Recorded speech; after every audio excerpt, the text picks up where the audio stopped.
It was not a grand dream of riches or fame.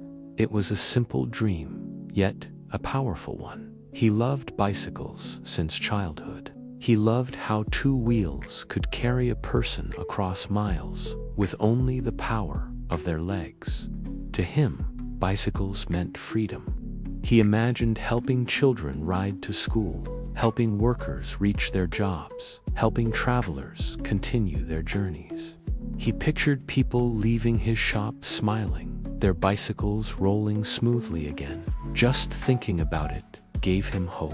But whenever Elliot tried to take a step toward this dream, something pulled him back. It was not a physical chain. It was not a locked door. It was his own thoughts. He remembered one evening, sharing his dream with friends. They laughed kindly, but without belief. "Elliot," one said, "you don't have enough money for a shop. Be realistic. Dreams don't pay bills." Another added, "There are already many workshops in town. Why would anyone come to yours?" Their words sank into his mind like heavy stones. The next morning, he overheard neighbors talking. "That boy is too young. He should just find a regular job." Elliot's chest grew tight. He wanted to shout, "I can do it." But the voice inside him whispered, "Maybe they are right. What if I fail? What if I lose everything before I even begin?" Days turned into weeks.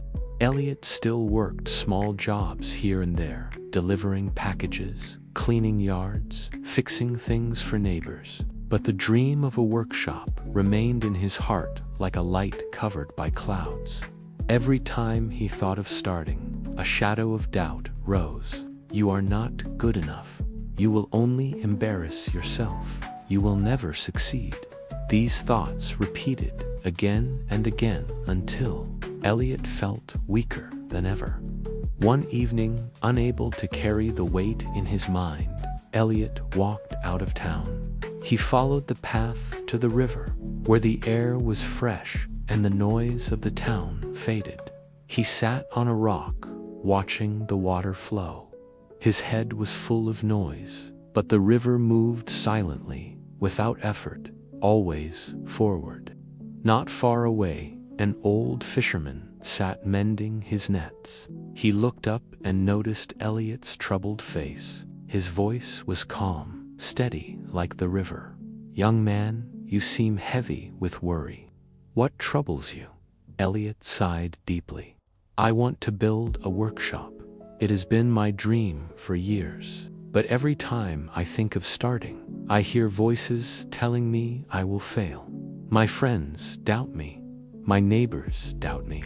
Even my own mind doubts me. I feel trapped." The fisherman nodded slowly. He picked up a small stone from the riverbank and tossed it into the flowing water. Ripples spread across the surface, then disappeared as the river continued its endless journey. "Look at the water," the fisherman said. "This river teaches us something. Life will always flow. Negative thoughts are like stones. They disturb you for a moment, but the water keeps moving. If you hold a stone tightly in your hand, it becomes heavy. But if you throw it away, you can walk freely again." Elliot stared at the ripples. For the first time, he realized that his real enemy was not the lack of money, not the competition, not even the doubts of others. It was his own negative thinking. That night, as he walked home, he made a promise to himself. Whenever a negative thought appeared, he would replace it with a positive one. The next morning, his mind whispered, "You don't have enough money to open a shop," Elliot answered firmly. "I will start small. One tool at a time is enough." Later, the thought returned. "Nobody will come to your shop," Elliot replied. "If I work with honesty and care, people will notice me. Good work speaks louder than doubt." And when his mind said, "You are not good enough," he reminded himself, every master was once a beginner. Every strong tree was once a small seed. With this new attitude, Elliot began. He could not afford a big shop, but he found a small empty corner near the bus station. With saved coins and borrowed tools, he set up a wooden bench, a box of parts, and a hand-painted sign, Elliot's Bicycle Repairs. The first days were quiet. People passed by without stopping. Some even chuckled at his small setup. At night, Elliot felt the old doubts returning. Maybe they were right. Maybe this is foolish. But then he remembered the river. He closed his eyes and replaced the thought. This is not failure. This is the first step. Every journey begins small. Slowly, a few curious travelers came. A man with a flat tire, a boy whose chain had fallen off. Elliot repaired their bicycles carefully, speaking with kindness and patience. He charged little money, but he gave his full effort. The customers noticed his positive energy. This young man is different, they thought. They told their friends. Word began to spread. Still, the road was not easy. Once, a customer grew angry when a repair broke again. After 2 days, Elliot's face burned with shame. The old voice whispered, "See, you are not good enough." But Elliot breathed deeply and replaced it with, "Mistakes are lessons. I will fix it again, better than before." He apologized, repaired the bicycle without charge, and promised himself to learn from it. The customer, touched by his honesty, came back again weeks later. As months passed, more bicycles rolled into Elliot's small corner. Travelers liked his fair prices. Children liked his friendly smile. Workers trusted his careful hands. Little by little, the workshop grew. He bought better tools, built a stronger bench, and painted a brighter sign. The space that once looked empty now buzzed with life. One evening, his old friends visited. They looked around, surprised. "Elliot, we never thought you could do this. How did you succeed?" Elliot smiled.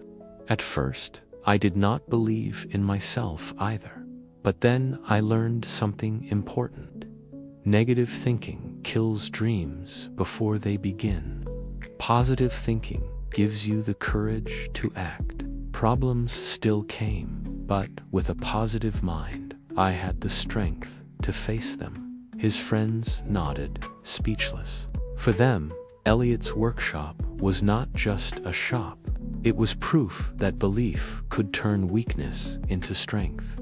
Years later, Elliot's workshop became one of the most trusted in the town. People came not only for repairs, but for encouragement. They said, "Elliot's hands fix bicycles, but his words fix hearts." Parents sent their children to learn from him, not just skills, but attitude. Elliot always told them, "Remember, life gives both problems and opportunities. What you see depends on your thinking. If you think dark, everything looks dark. If you think bright, everything shines." And so, Elliot's life became a living example of one truth. Positive thinking does not remove obstacles, but it gives the power to rise above them. The same young man who once drowned in doubt had built a life of hope, one repaired bicycle at a time. When you train your mind to see light, you will find a way even in the darkest tunnel.